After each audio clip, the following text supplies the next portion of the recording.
Ewo Asin North Mansinu emu na adehia ewo Asantewaa no atu Obaahemaa wo ho Nana Abenachewa botosu mienu ni nyina ne sadihie achiema wo mususu se galamsey ekoso ho no Obaahemaa ehu bumbum enam so ma mprempren ya kopiem wo ho amentime ho ase kakra ya akoso wadehia wo ho entem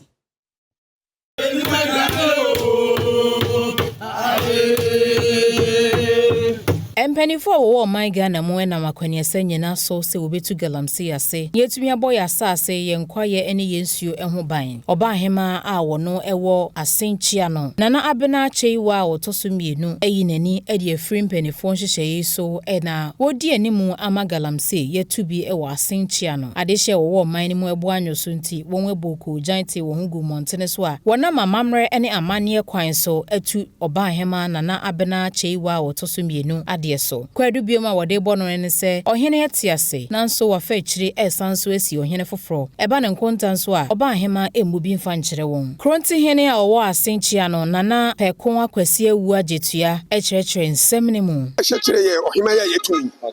ene se wo mo ba group me tu kwa ba me fie wo mo ba me na so control ya ba na segment se na fo segment no ye nye segment no ha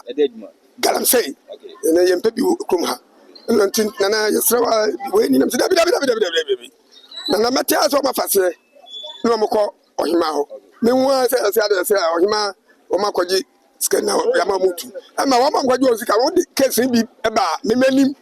se Nana kontunye ade Obaahemaa ade ya ba wo me kwase enkotu galamsey o ha ya be pa se horom ye ntu galamsey ya koji sika nso so onye de onfa maye na ja se wo ma tu galamsey ni nyaro Obaahemaa na mo kwan ni nyina ka ho ne se ska ojiji ni timba ni royalties ojiji we nyina o me to ti galamsey ni de Obaahemaa look at what tesia ye be tesia obeto ye busuanu ani se de di ka wagu abusuanu ni mase abusuanu ni mase wagu ni se wato Obaahemaa atele to tam eno agu ni mase no ne first charge de to no Obaahemaa ka tele se won se hini corporation se ma judicial committee ka no ahwehwam ye bawie Kronti hene anu esi ya na adehye wo kro ni mu nso ede enigye ene osebo ekire wonsem ni mu edefa Obaahemaa suban a woda na di ewo Asantewaa no ewo mfimfin mantam no emu